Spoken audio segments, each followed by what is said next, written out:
आत्मा।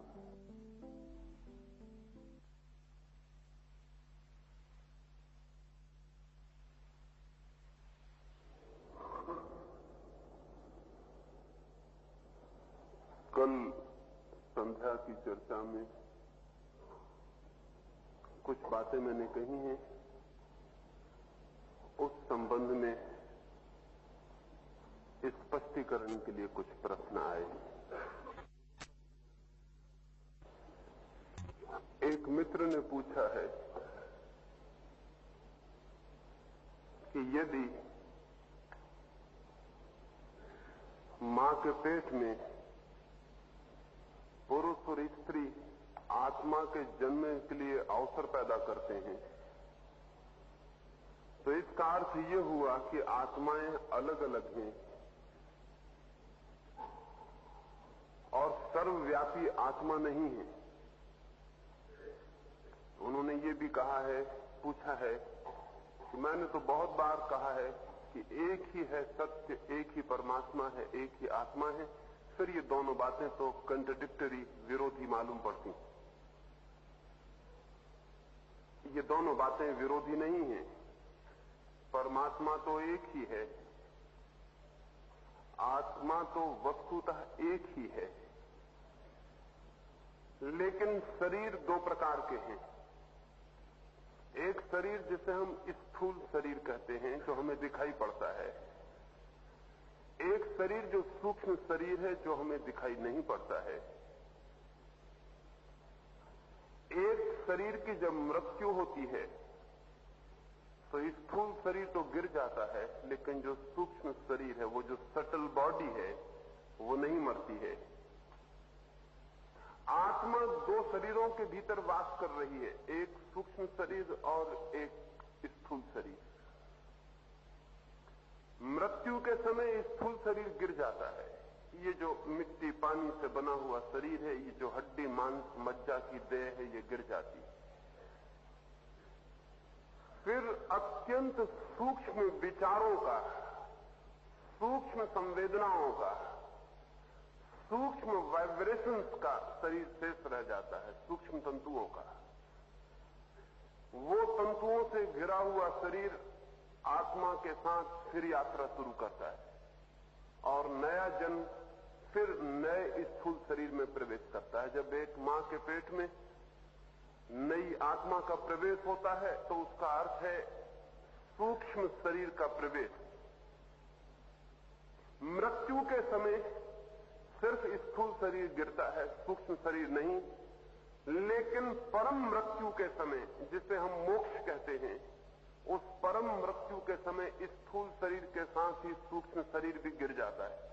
फिर आत्मा का कोई जन्म नहीं होता, फिर वो आत्मा विराट में लीन हो जाती है। वो जो विराट में लीनता है वो एक ही है, जैसे एक बूंद सागर में गिर जाती है।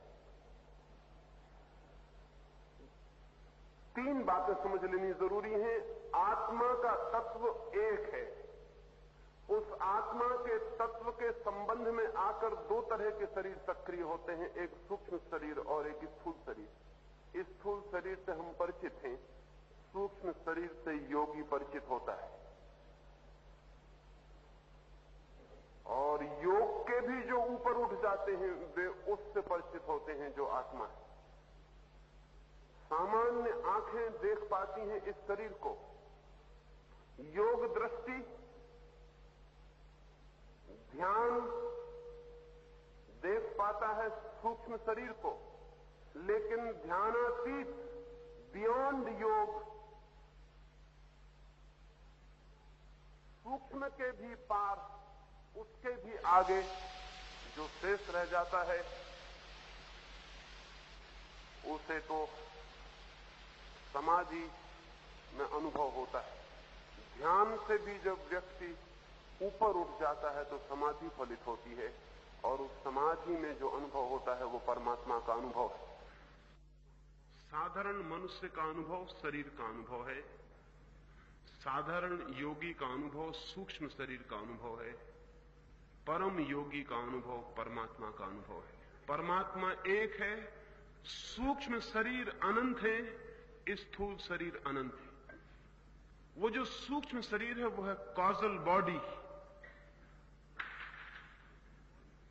वो जो सूक्ष्म शरीर है वही नए स्थूल शरीर ग्रहण करता है।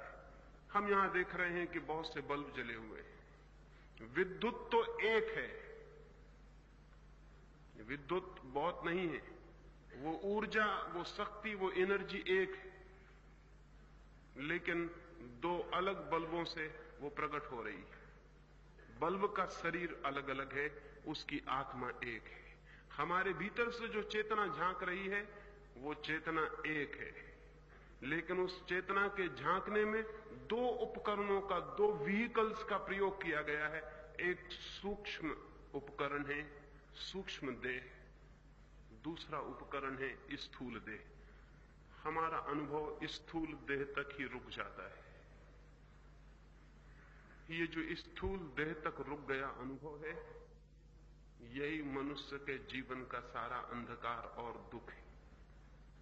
लेकिन कुछ लोग सूक्ष्म शरीर पर भी रुक सकते हैं। जो लोग सूक्ष्म शरीरों पर रुक जाते हैं वो ऐसा कहेंगे कि आत्माएं अनंत हैं, लेकिन जो सूक्ष्म शरीर के भी आगे चले जाते हैं वो कहेंगे परमात्मा एक है, आत्मा एक है, ब्रह्म एक है। मेरी इन दोनों बातों में कोई विरोध नहीं। मैंने जो आत्मा के प्रवेश के लिए कहा उसका अर्थ है वो आत्मा जिसका भी सूक्ष्म शरीर गिर नहीं गया है। इसलिए हम कहते हैं जो आत्मा परम मुक्ति को उपलब्ध हो जाती है उसका जन्म मरण बंद हो जाता है। आत्मा का तो कोई जन्म मरण है ही नहीं, वो न तो कभी जन्मी है और न कभी मरेगी। वो जो सूक्ष्म शरीर है वो भी समाप्त हो जाने पर कोई जन्म मरण नहीं रह जाता है, क्योंकि सूक्ष्म शरीर ही कारण बनता है नए जन्मों का। सूक्ष्म शरीर का अर्थ है हमारे विचार, हमारी कामनाएं, हमारी वासनाएं, हमारी इच्छाएं, हमारे अनुभव, हमारा ज्ञान, इन सब का जो संग्रीभूत, जो इंटीग्रेटेड सीड है, इन सब का जो बीज है वो हमारा सूक्ष्म शरीर है। वही हमें आगे की यात्राओं पर ले जाता है। लेकिन जिस मनुष्य के सारे विचार नष्ट हो गए, जिस मनुष्य की सारी वासनाएं क्षीण हो गईं, जिस मनुष्य की सारी इच्छाएं विलीन हो गईं, जिसके भीतर अब कोई भी इच्छा शेष न रही, उस मनुष्य को जाने के लिए कोई जगह नहीं बचती, जाने का कोई कारण नहीं रह जाता, जन्म की कोई वजह नहीं रह जाती। रामकृष्ण के जीवन में एक अद्भुत घटना है। रामकृष्ण को जो लोग बहुत निकट से जानते थे उन सबको ये बात जान के अत्यंत कठिनाई होती थी कि रामकृष्ण जैसा परमहंस, रामकृष्ण जैसा समाधिस्थ व्यक्ति भोजन के संबंध में बहुत लोलुप था। रामकृष्ण भोजन के लिए बहुत आतुर होते थे और भोजन के लिए इतनी प्रतीक्षा करते थे कि कई बार उठ के चौके में पहुंच जाते और पूछते शारदा को, बहुत देर हो गई, क्या बन रहा है आज? ब्रह्म की चर्चा चलती और बीच में ब्रह्म चर्चा छोड़कर पहुंच जाते किचन में और पूछने लगते क्या बना है आज, और खोजने लगते। शारदा ने भी उन्हें कहा कि आप क्या करते हैं ऐसा? लोग क्या सोचते होंगे कि ब्रह्म की चर्चा छोड़कर एकदम अन्न की चर्चा पर आप उतर आते। रामकृष्ण हंसते और चुप रह जाते।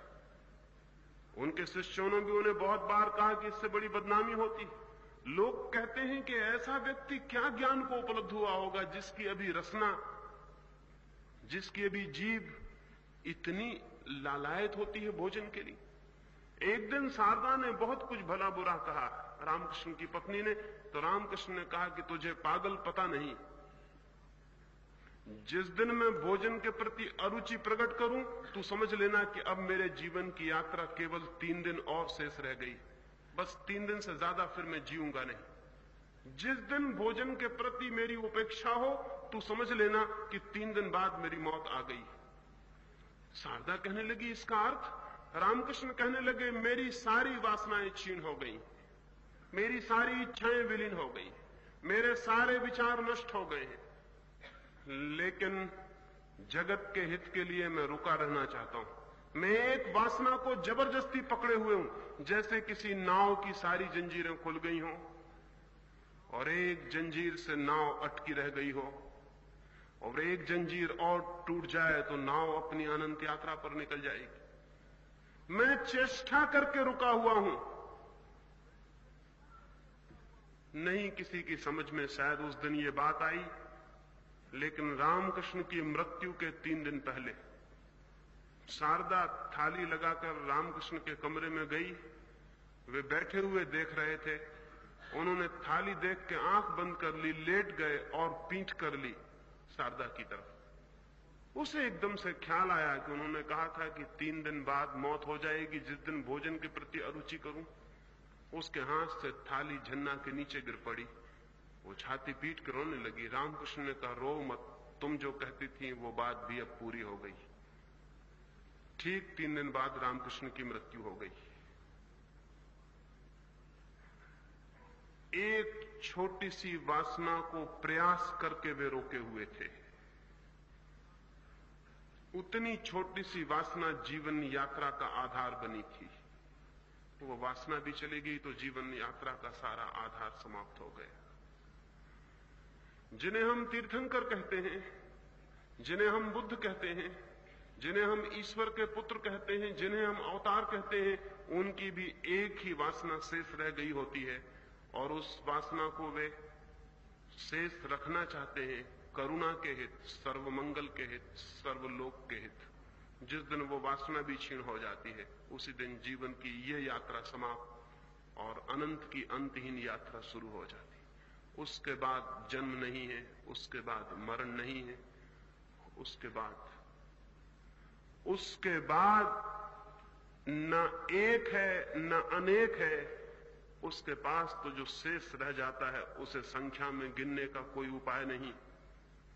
इसलिए जो जानते हैं वो ये भी नहीं कहते कि ब्रह्म एक है, परमात्मा एक है, क्योंकि एक कहना व्यर्थ है जबकि 2 की गिनती न बनती हो।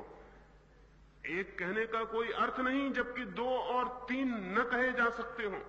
एक कहना तभी तक सार्थक है जब तक कि 2, 3, 4 भी सार्थक होते हैं। संख्याओं के बीच ही एक की सार्थकता है। इसलिए जो जानते हैं वे ये भी नहीं कहते कि ब्रह्म एक है, वे कहते हैं ब्रह्म अद्वय है, नॉन डुअल है, 2 नहीं है। बहुत अद्भुत बात कहते हैं। वे कहते हैं परमात्मा 2 नहीं है। वे ये कहते हैं कि परमात्मा को संख्या में गिनने का उपाय नहीं है। एक कह के भी हम संख्या में गिनने की कोशिश करते हैं, वो गलत है। लेकिन उस तक पहुंचना दूर। अभी तो हम इस स्थूल पर खड़े हैं, उस शरीर पर जो अनंत है, अनेक है। उस शरीर के भीतर हम प्रवेश करेंगे तो एक और शरीर उपलब्ध होगा, सूक्ष्म शरीर। उस शरीर को भी पार करेंगे तो वो उपलब्ध होगा जो शरीर नहीं है, अशरीर है, जो आत्मा है। मैंने जो कल कहा उसमें जरा भी विरोध नहीं है, उसमें कोई विरोधाभास नहीं है। एक और मित्र ने पूछा है, आत्मा शरीर के बाहर चली जाए तो क्या दूसरे मृत शरीर में भी प्रवेश कर सकती है? कर सकती है, लेकिन दूसरे मृत शरीर में प्रवेश करने का कोई अर्थ और प्रयोजन नहीं रह जाता, क्योंकि दूसरा शरीर इसीलिए मृत हुआ है कि उस शरीर में रहने वाली आत्मा अब उस शरीर में रहने में असमर्थ हो गई थी। वो शरीर व्यर्थ हो गया था, इसीलिए छोड़ा गया है। कोई प्रयोजन नहीं है उस शरीर में प्रवेश का,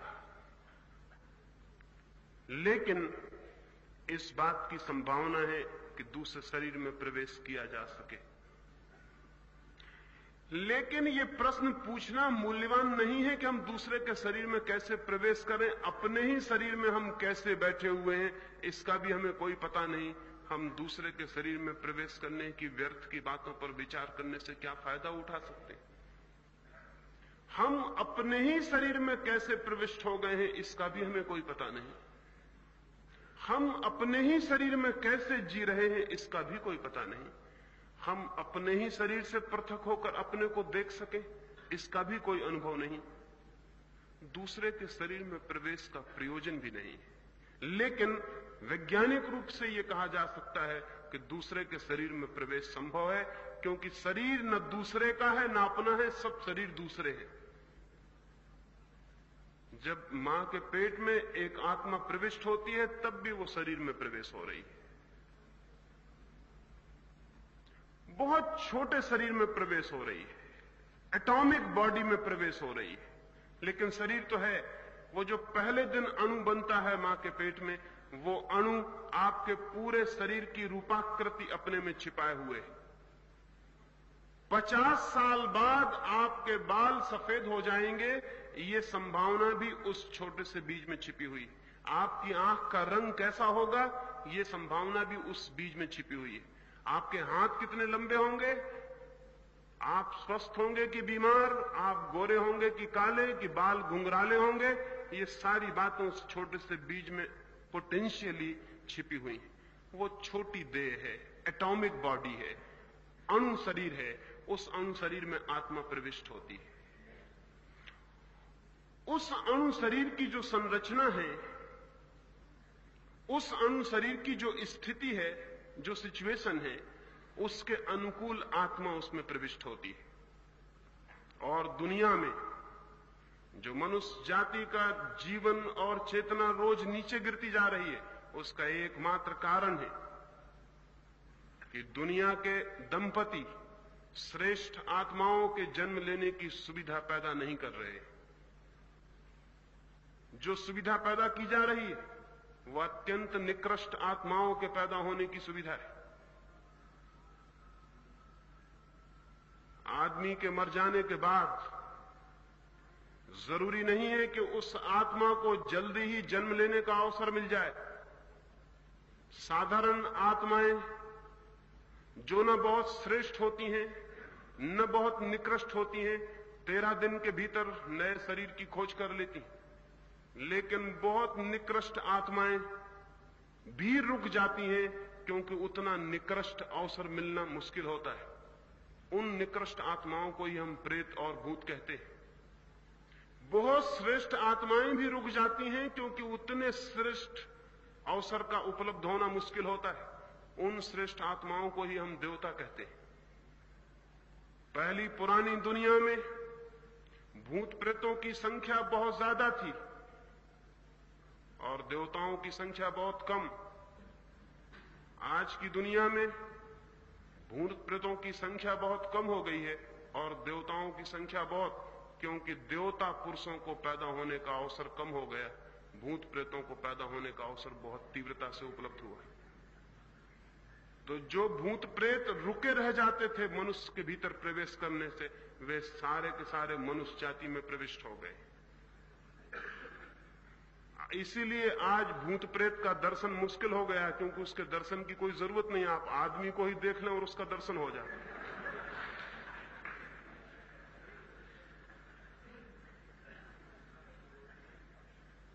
और देवता पर हमारा विश्वास कम हो गया, क्योंकि देव पुरुष ही जब दिखाई ना पड़ते हों तो देवता पर विश्वास करना बहुत कठिन है।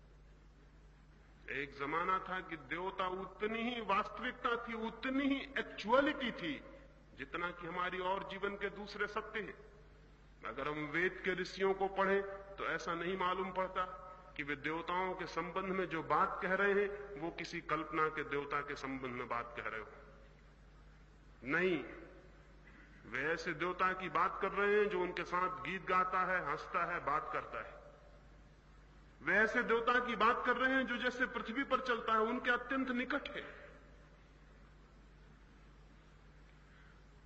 हमारा देवलोक से सारा संबंध विनष्ट हुआ है, क्योंकि हमारे बीच ऐसे पुरुष नहीं जो सेतु बन सकें, जो ब्रिज बन सकें, जो देवताओं और मनुष्यों के बीच में खड़े होकर घोषणा कर सकें कि देवता कैसे होते हैं। और इसका सारा जुम्मा मनुष्य जाति के दाम्पत्य की जो व्यवस्था है उस पर निर्भर है। मनुष्य जाति के दाम्पत्य की सारी व्यवस्था कुरूप, अगली और परवर्टेड है। पहली तो बात यह है कि हमने हजारों साल से प्रेम पूर्ण विवाह बंद कर दिए हैं और विवाह हम बिना प्रेम के कर रहे हैं। जो विवाह बिना प्रेम के होगा उस दंपति के बीच कभी भी वो आध्यात्मिक संबंध उत्पन्न नहीं होता जो प्रेम से संभव था। उन दोनों के बीच कभी भी वो हार्मनी, कभी भी वो एक रूपता और संगीत पैदा नहीं होता जो एक श्रेष्ठ आत्मा के जन्म के लिए जरूरी। उनका प्रेम केवल साथ रहने की वजह से पैदा हो गया, साहचर्य होता है। उनके प्रेम में वो आत्मा का आंदोलन नहीं होता जो दो प्राणों को एक कर देता है। प्रेम के बिना जो बच्चे पैदा होते हैं पृथ्वी पर, वे बच्चे प्रेमपूर्ण नहीं हो सकते, वे देवता जैसे नहीं हो सकते। उनकी स्थिति भूत प्रेत जैसी ही होगी। उनका जीवन घृणा, क्रोध और हिंसा का ही जीवन होगा। जरा सी बात फर्क पैदा करती है। अगर व्यक्तित्व की बुनियादी हार्मनी, अगर व्यक्तित्व की बुनियादी लयबद्धता नहीं है तो अद्भुत परिवर्तन होते हैं। शायद आपको पता ना होगा स्त्रियां पुरुषों से ज्यादा सुंदर क्यों दिखाई पड़ती हैं। शायद आपको ख्याल ना होगा स्त्री के व्यक्तित्व में एक राउंडनेस, एक सुडौलता क्यों दिखाई पड़ती है, वो पुरुष के व्यक्तित्व में क्यों नहीं दिखाई पड़ती। शायद आपको ख्याल में ना होगा कि स्त्री के व्यक्तित्व में एक संगीत, एक नृत्य, एक इनर डांस, एक भीतरी नृत्य क्यों दिखाई पड़ता है जो पुरुष में दिखाई नहीं पड़ता। एक छोटा सा कारण है, बहुत बड़ा कारण नहीं, एक छोटा सा, इतना छोटा कि आप कल्पना भी नहीं कर सकते, उतने छोटे से कारण पर व्यक्तित्व का इतना भेद पैदा हो जाता है। मां के पेट में जो बच्चा निर्मित होता है, पहला अणु, उस पहले अणु में 24 जीवाणु पुरुष के होते हैं, 24 जीवाणु स्त्री के होते हैं। अगर 24 के दोनों जीवाणु मिलते हैं तो 48 जीवाणुओं का पहला सेल निर्मित होता है। 48 सेल से जो प्राण पैदा होता है वो स्त्री का शरीर बन जाता है। उसके दोनों बाजू 24 के होते हैं, बैलेंस्ड, संतुलित। पुरुष का जो जीवाणु होता है वो 47 जीवाणुओं का होता है। एक तरफ 24 होते हैं, एक तरफ 23।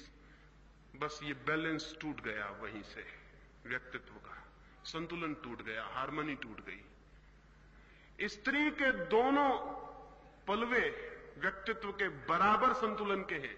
उससे सारा स्त्री का सौंदर्य, उसकी सुदौड़ता, उसकी कला, उसके व्यक्तित्व का रस, उसके व्यक्तित्व का काव्य पैदा होता है। और पुरुष के व्यक्तित्व में जरा सी कमी है तो उसका एक तराजू 24 जीवाणुओं से बना हुआ है। मां से जो जीवाणु मिलता है वो 24 का बना हुआ है और पुरुष से जो मिलता है वो 23 का बना हुआ है। पुरुष के जीवाणुओं में दो तरह के जीवाणु होते हैं, 24 कोष्ठधारी और 23 कोष्ठधारी।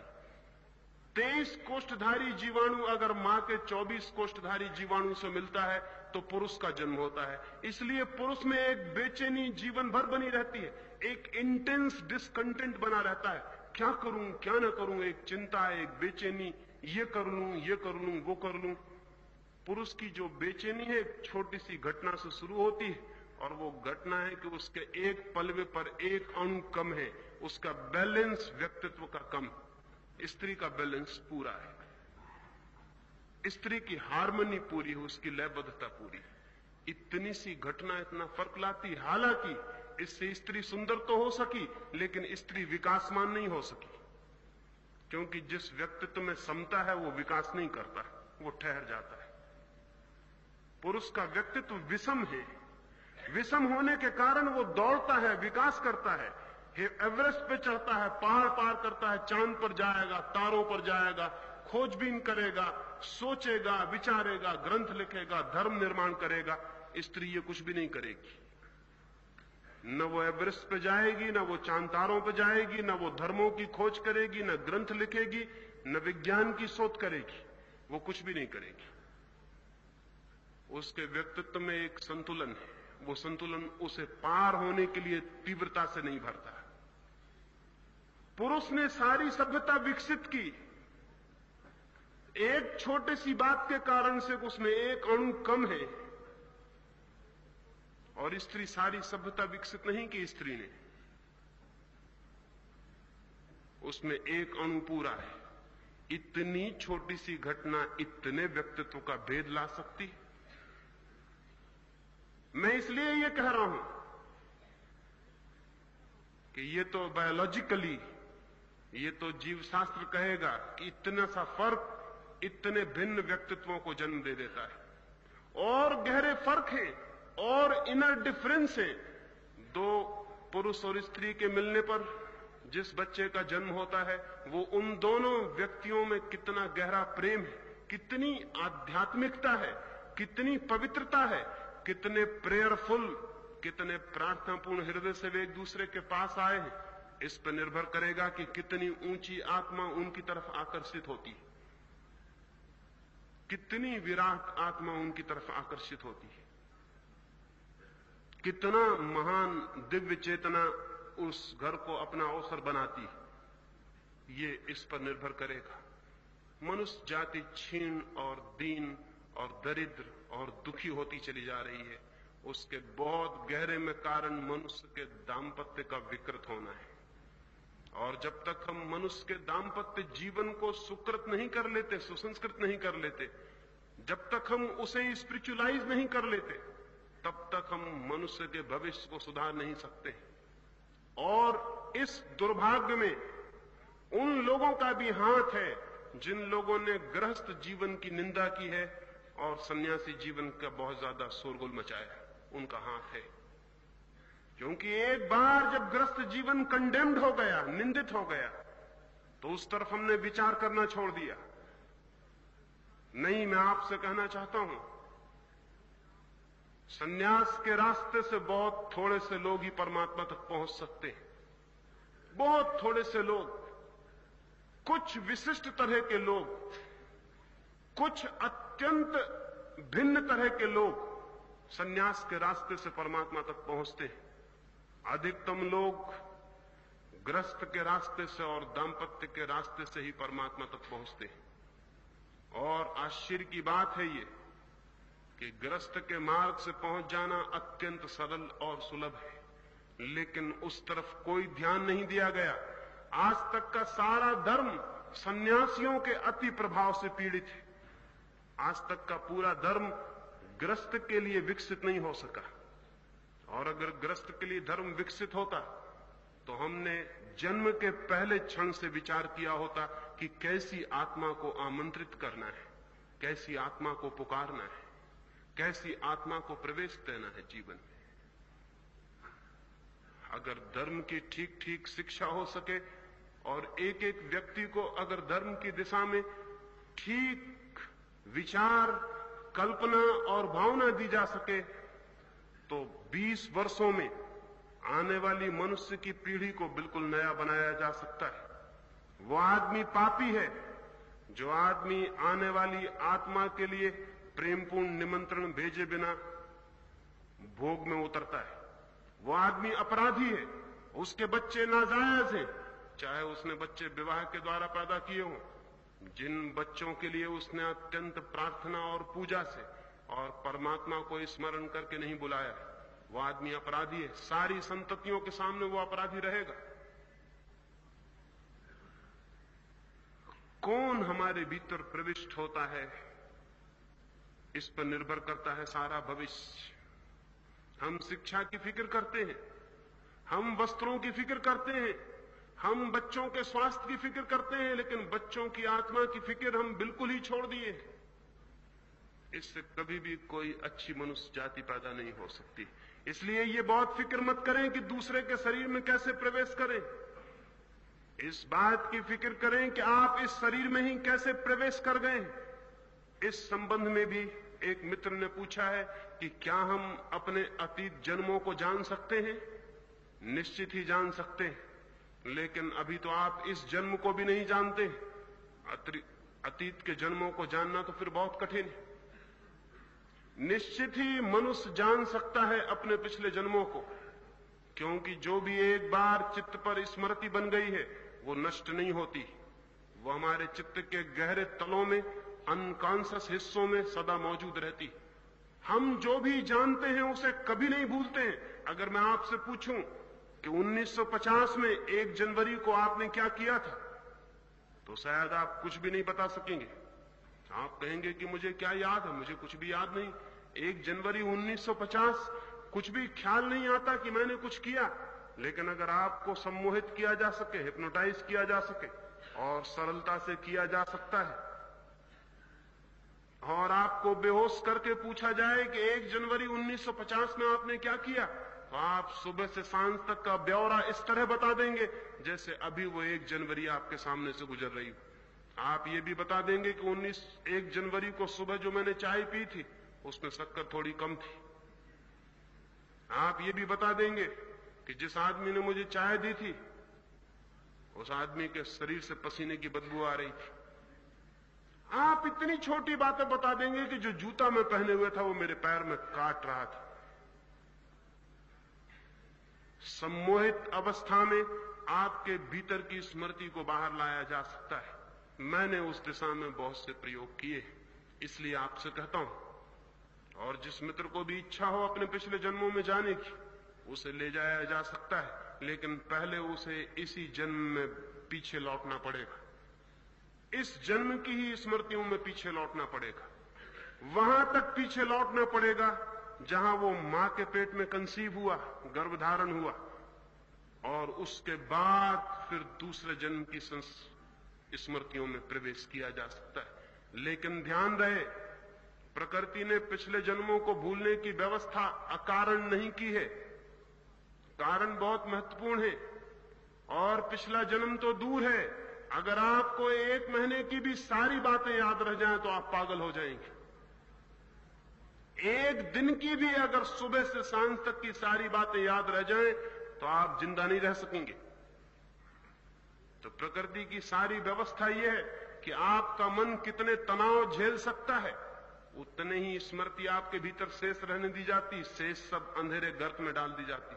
जैसे घर में एक कबाड़ घर होता है, पीछे बेकार चीजें आप कबाड़ घर में डाल के दरवाजा बंद कर देते, वैसे ही स्मृति का एक कलेक्टिव हाउस, एक अनकॉन्शियस घर है, एक अचेतन घर है, जहां स्मृति में जो बेकार होता चला जाता है, जिसे चित्त में रखने की जरूरत नहीं, वो सब संग्रहित होता रहता है। वहां जन्म जन्मों की स्मृतियां संग्रहित है। लेकिन अगर कोई आदमी अनजाने बिना समझे हुए उस घर में प्रविष्ट हो जाए तो तत्क्षण पागल हो जाएगा। इतनी ज्यादा है वे संस्मृतियां। एक महिला मेरे पास प्रयोग करती थी, उनको बहुत इच्छा थी कि वो पिछले जन्मों को जाने। मैंने उन्हें कहा कि ये हो सकता है, लेकिन आगे की जिम्मेवारी समझ लेनी चाहिए, क्योंकि हो सकता है पिछले जन्म को जानने से आप बहुत चिंतित और परेशान हो जाएं। उन्होंने कहा कि नहीं, मैं क्यों परेशान होंगी, पिछला जन्म तो हो चुका है, अब क्या फिक्र की बात। उन्होंने प्रयोग शुरू किया। वे एक कॉलेज में प्रोफेसर थी, बुद्धिमान थी, समझदार थी, हिम्मतवर थी। उन्होंने प्रयोग शुरू किया, और जिस भांति मैंने कहा, उन्होंने गहरे से गहरे मेडिटेशन किए, गहरे से गहरा ध्यान किया, धीरे धीरे स्मृति के नीचे के परतों को उखाड़ना शुरू किया। और एक दिन, जिस दिन पहली बार उन्हें पिछले जन्म में प्रवेश मिला, वो भागती हुई आई, उनके हाथ पैर कप रहे थे, आंख से आंसू बह रहे थे। वो एकदम छाती पीट पीट कर रोने लगी और कहने लगी, मैं भूलना चाहती हूं उस बात को जो मुझे याद आ गई, मैं उस पिछले जन्म में अब आगे नहीं जाना चाहती। मैंने कहा, अब मुश्किल है, जो याद आ गई उसे भूलने में फिर बहुत वक्त लग जाएगा, लेकिन इतनी घबराहट क्या है। उन्होंने कहा कि नहीं नहीं, पूछिए ही मत। मैं तो सोचती थी मैं बहुत पवित्र हूं, बहुत सच्चरित्र हूं, लेकिन पिछले जन्म में एक मंदिर में वेश्या थी दक्षिण के, मैं देवदासी थी, और मैंने हजारों पुरुषों के साथ संभोग किया, और मैंने अपने शरीर को बेचा। नहीं, मैं उसे भूलना चाहती हूं, मैं उसे एक क्षण भी याद नहीं रखना चाहती हूं। मैंने कहा, अब ये इतना आसान नहीं है, याद करना बहुत आसान है, भूलना बहुत मुश्किल है। पिछले जन्म में जाया जा सकता है, और जिसकी भी मर्जी हो उसके रास्ते हैं, मेथोडोलॉजी। महावीर और बुद्ध दोनों मनुष्यों ने मनुष्य जाति को जो बड़े से बड़ा दान दिया है, वो उनके अहिंसा महिंसा का सिद्धांत नहीं है, वो सबसे बड़ा दान है जाति स्मरण का सिद्धांत। वो है पिछले जन्मों की स्मृति में उतरने की कला। महावीर और बुद्ध दोनों ही पहले आदमी हैं पृथ्वी पर जिन्होंने प्रत्येक साधक के लिए यह कहा कि तब तक तुम आत्मा से परिचित नहीं हो सकोगे, जब तक तुम पिछले जन्मों में नहीं उतरते हो। और उन्होंने प्रत्येक साधक को पिछले जन्म में ले जाने की फिक्र की।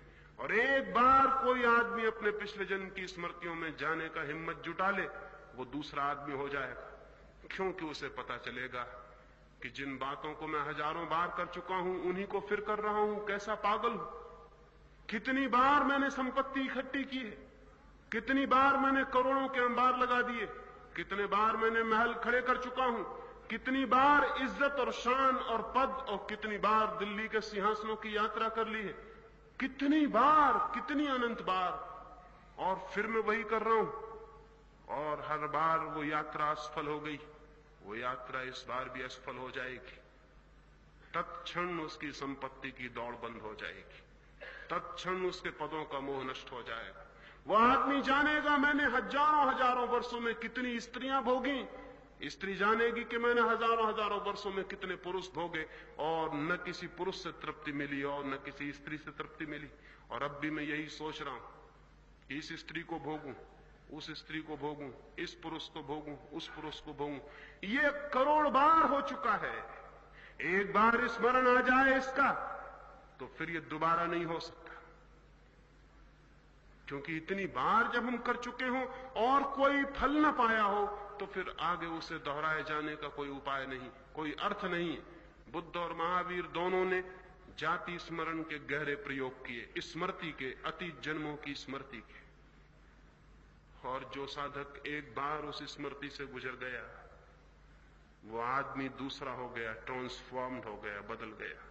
जिन मित्र ने पूछा है, मैं उनको जरूर कहूंगा कि अगर उनकी इच्छा हो तो उन्हें पिछली स्मृति में ले जाया जा सकता है, लेकिन बहुत सोच समझ के ही उस प्रयोग में जाया जा सकता है। इस जिंदगी की चिंताएं ही काफी हैं, इस जिंदगी की परेशानियां ही बहुत हैं। इस जिंदगी को भूलने के लिए आदमी शराब पीता है, सिनेमा देखता है, ताश खेलता है, जुआ खेलता है।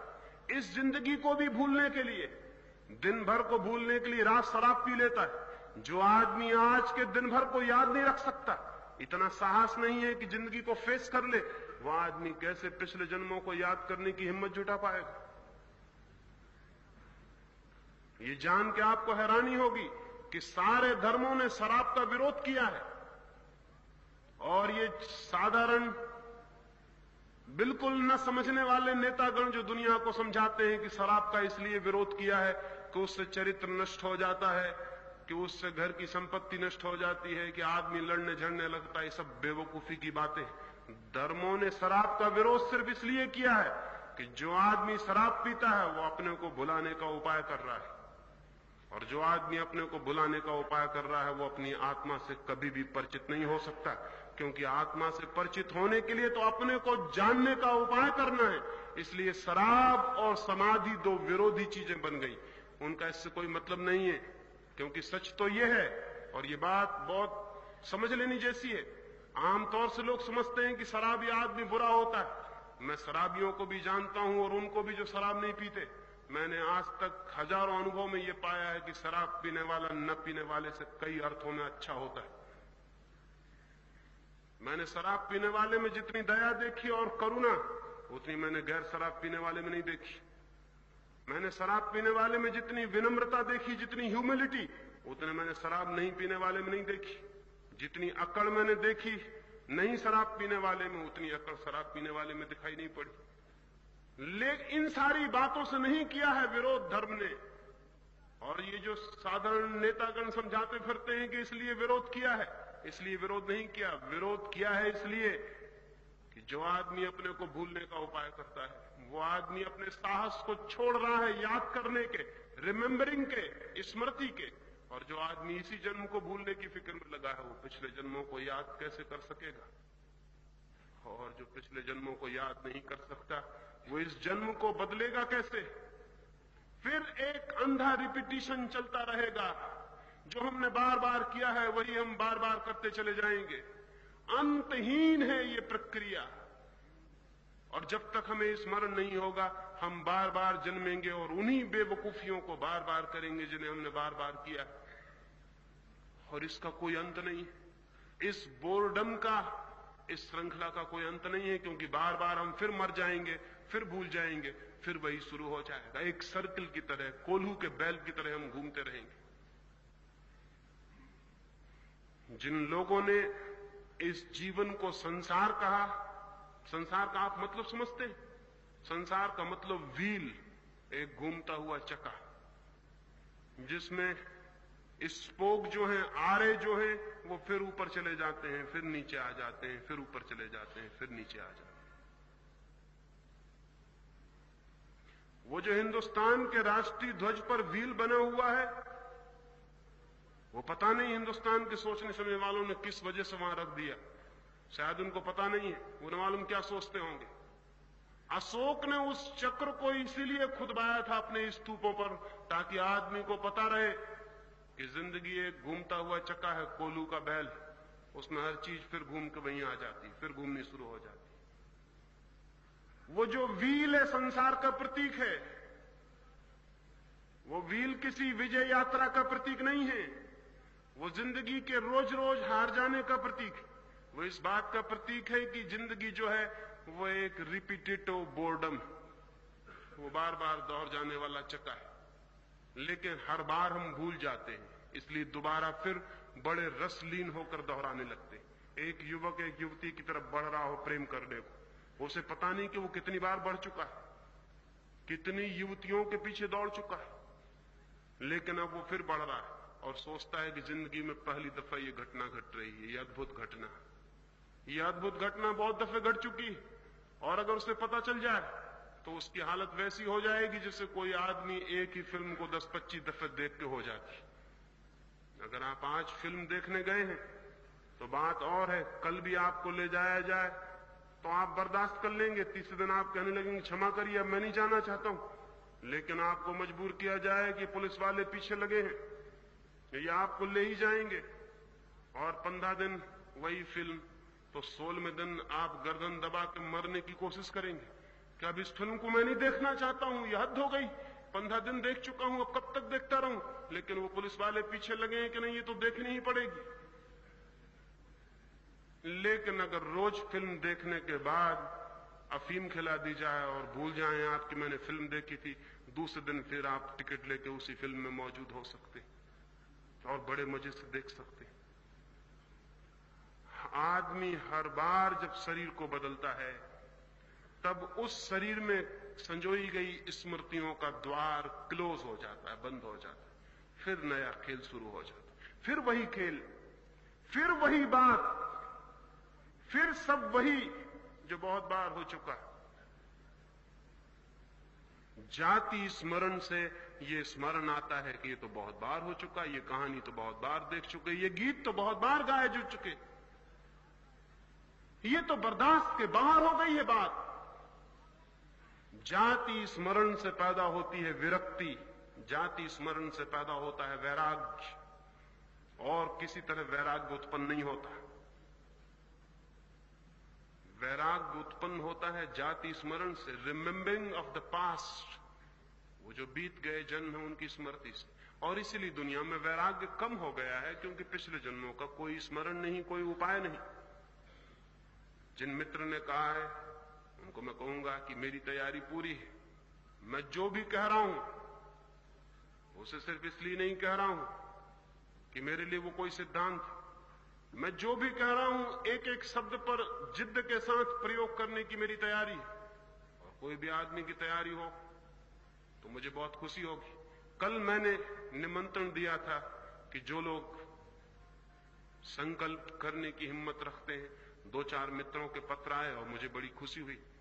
उन्होंने खबर दी है कि हम बहुत उत्सुक हैं और हम प्रतीक्षा में थे कि कोई हमें बुलाए, और आपने पुकार दी तो हम राजी। वो राजी हैं तो मुझे बहुत खुशी है, और मेरा द्वार उनके लिए खुला है। मैं उन्हें जितने दूर ले चलना चाहूं, वे जितने दूर चलना चाहें उतने दूर उन्हें ले जाया जा सकता है। इस बात जरूरत पड़ गई है दुनिया को कि कम से कम थोड़े से लोग प्रबुद्ध हो सके। अगर थोड़े से लोग भी प्रबुद्ध हो सके तो हम मनुष्य जाति के सारे अंधकार को तोड़ सकते हैं। हिंदुस्तान में 2 प्रयोग चलते थे पिछले 50 सालों में। शायद आपको ख्याल में भी नहीं होगा कि हिंदुस्तान में 2 विपरीत ढंग के प्रयोग 50 सालों में चले। एक प्रयोग गांधी ने किया, एक प्रयोग श्री अरविंद करते थे। गांधी ने एक प्रयोग किया एक एक मनुष्य के चरित्र को ऊपर उठाने का। उसमें गांधी सफल होते हुए दिखाई पड़े लेकिन बिल्कुल असफल हो गए। और गांधी के पीछे जिन लोगों को गांधी ने सोचा था कि इनका चरित्र मैंने उठा लिया, वे बिल्कुल मिट्टी के पुतले साबित हुए। जरा सा पानी गिरा और सब रंग रोगन बह गया। 20 साल में उनका रंग रोगन बह गया, वो हम सब देख रहे। दिल्ली में उनके नंगे शरीर खड़े हुए, उनका सब रंग रोगन बह गया। कहीं कोई रंग रोगन नहीं है। वो जो गांधी ने पोत पात के तैयार किया था, वो सब वर्षा में बह गया। जब तक पद की वर्षा नहीं हुई थी, तब तक उनकी शक्लें बहुत शानदार मालूम पड़ती थी और उनके खादी के कपड़े बहुत धुले हुए दिखाई पड़ते थे और उनकी टोपियां ऐसी लगती थी कि मुल्क को ऊपर उठा लेंगी। लेकिन आज वही टोपियां इस योग्य हो गई हैं कि गांव-गांव में उनकी होली जलाई जाए, क्योंकि वो बुर्जुआ, क्योंकि वो मुल्क के भ्रष्टाचार की प्रतीक बन गई। गांधी ने एक प्रयोग किया था जिसमें मालूम हुआ कि वो सफल हो रहे हैं, लेकिन बिल्कुल असफल हो गए। गांधी जैसा प्रयोग बहुत बार किया गया और हर बार असफल हो गया। श्री अरविंद एक प्रयोग करते थे जिसमें वो सफल होते हुए नहीं मालूम पड़े, नहीं सफल हो सके, लेकिन उनकी दिशा बिल्कुल ठीक थी। वे ये प्रयोग कर रहे थे कि क्या यह संभव है कि थोड़ी सी आत्माएं इतने ऊपर उठ जाएं कि उनकी मौजूदगी, उनकी प्रेजेंस दूसरी आत्माओं को ऊपर उठाने लगे और पुकारने लगे और दूसरी आत्माएं ऊपर उठने लगे। क्या यह संभव है कि एक मनुष्य की आत्मा ऊपर उठे तो उसके साथ पूरी मनुष्य जात की आत्मा का स्तर ऊपर उठ जाए? ये न केवल संभव है, बल्कि केवल यही संभव है। दूसरी आज कोई बात सफल नहीं हो सकती। आज आदमी तो इतने नीचे गिर चुका है कि अगर हमने ये फिक्र की कि हम एक एक आदमी को बदलेंगे तो शायद ये बदलाहट कभी नहीं होगी, बल्कि जो आदमी उनको बदलने जाएगा उनके सत्संग में उसके खुद के बदल जाने की संभावना ज्यादा है। उसके बदल जाने की संभावना ज्यादा है कि वो भी उनके साथ भ्रष्ट हो जाए। आप देखते हैं जितने जनता के सेवक जनता की सेवा करने जाते हैं, थोड़े दिन में पता चलता है कि वो ही जनता की जेब काटने वाले लोग सिद्ध हो रहे हैं। वो गए थे सेवा करने, वो गए थे लोगों को सुधारने, थोड़े दिन में पता चलता है कि लोग उनको सुधारने का विचार कर रहे हैं। नहीं, ये नहीं हो सकता। दुनिया का, मनुष्य जाति की चेतना का इतिहास ये कहता है कि दुनिया की चेतना किन्हीं कालों में एकदम ऊपर उठ गई। आपको शायद अंदाज ना हो, 2500 वर्ष पहले हिंदुस्तान में बुद्ध हुए, महावीर हुए, प्रकुद्ध कात्यायन हुआ, मखली गोसाल हुआ, संजय बेलटीपुत्र हुआ, यूनान में सुकरात हुआ, प्लेटो हुआ, अरस्तु हुआ, प्लेटिनस हुआ, चीन में लाओत्से हुआ, कन्फ्यूशियस हुआ, च्वांगत्से हुआ। 2500 साल पहले सारी दुनिया में कुछ 10-15 लोग इतनी कीमत के हुए कि उन 100 वर्षों में दुनिया की चेतना एकदम आकाश छूने लगी। सारी दुनिया का स्वर्ण युग आ गया, ऐसा मालूम हुआ। इतनी प्रखर आत्मा मनुष्य की कभी प्रकट नहीं हुई थी। महावीर के साथ 50,000 लोग दियों की तरह जल गए और गांव-गांव घूमने लगे। बुद्ध के साथ हजारों भिक्षु खड़े हो गए और उनकी रोशनी और उनकी ज्योति गांव-गांव को जगाने लगी। जिस गांव में बुद्ध अपने 10,000 भिक्षुओं को लेकर पहुंच जाते, 3 दिन के भीतर उस गांव की हवा के अणु बदल जाते। जिस गांव में वे 10,000 भिक्षु बैठ जाते, जिस गांव में वे 10,000 भिक्षु प्रार्थना करने लगते, उस गांव से जैसे अंधकार मिट जाता, जैसे उस गांव में प्रार्थना छा जाती, जैसे उस गांव के हृदय में कुछ फूल खिलने लगते जो कभी नहीं खिले थे। कुछ थोड़े से लोग उठे ऊपर और उनके साथ ही नीचे के लोगों की आंखें ऊपर उठी। नीचे के लोगों की आंखें तभी ऊपर उठती हैं जब ऊपर देखने जैसा कुछ हो। ऊपर देखने जैसा कुछ भी नहीं है, नीचे देखने जैसा बहुत कुछ है। जो आदमी जितने नीचे उतर जाता उतना बड़ा मकान बना लेता, जो आदमी जितना नीचे उतर जाता उतनी बड़ी तिजोरी बना लेता। जो आदमी जितने नीचे उतर जाता है उतनी बढ़िया कैडिलैक खरीद लाता है। तो नीचे देखने जैसा बहुत कुछ है।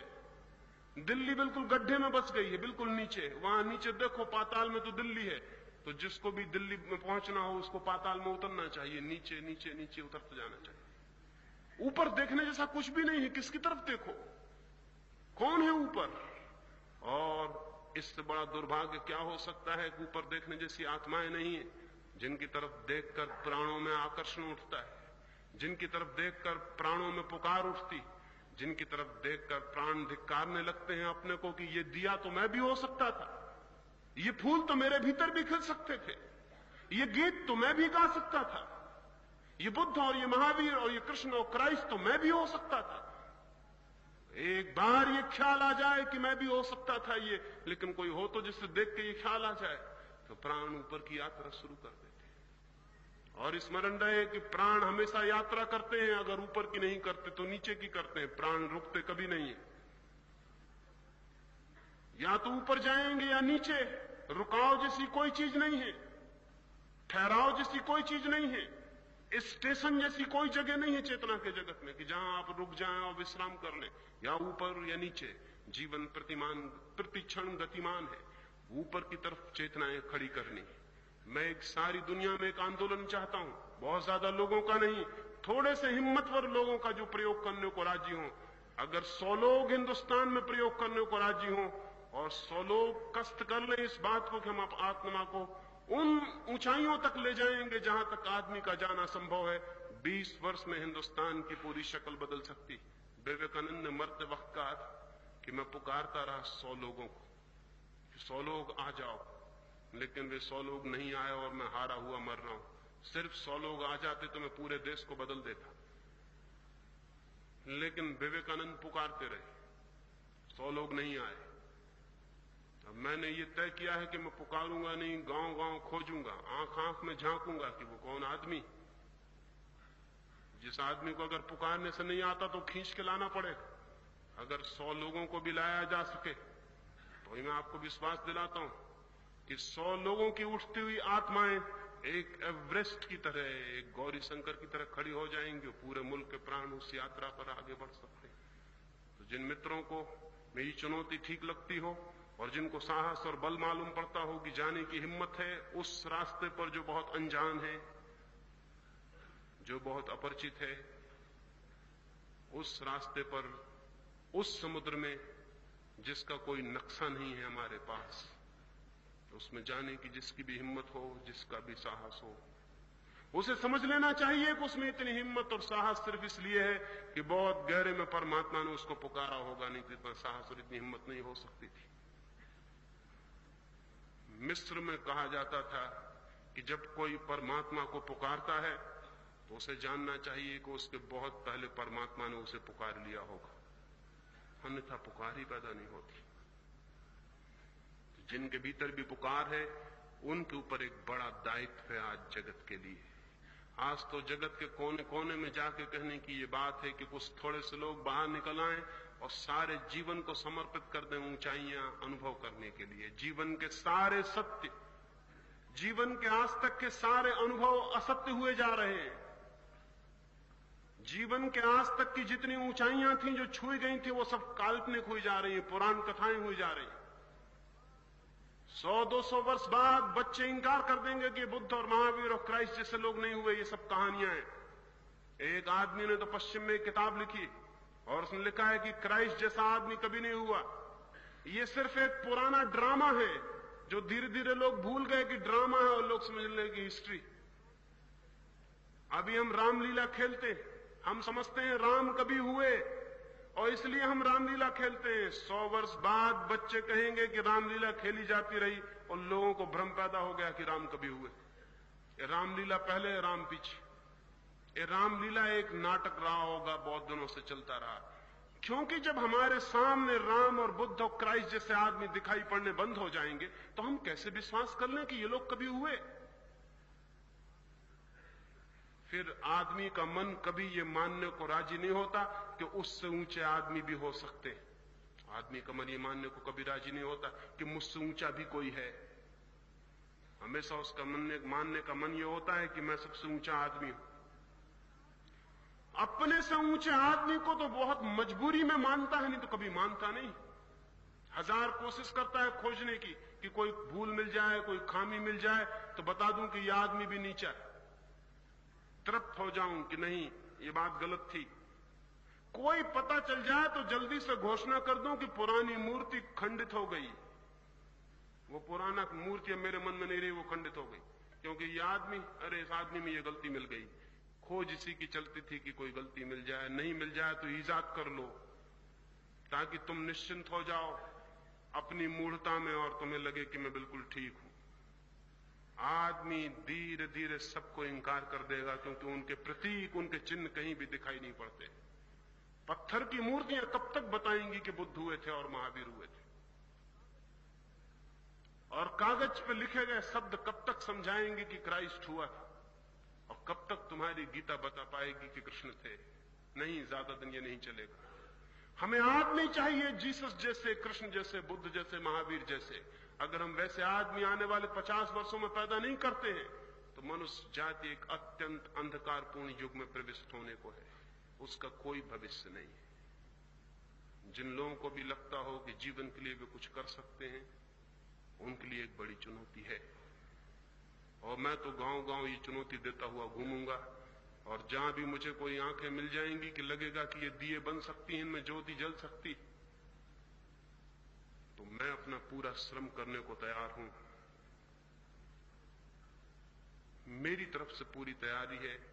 देखना है कि मरते वक्त मैं भी कहीं ये न कहूं कि 100 आदमियों को खोजता था, वो मुझे नहीं मिले।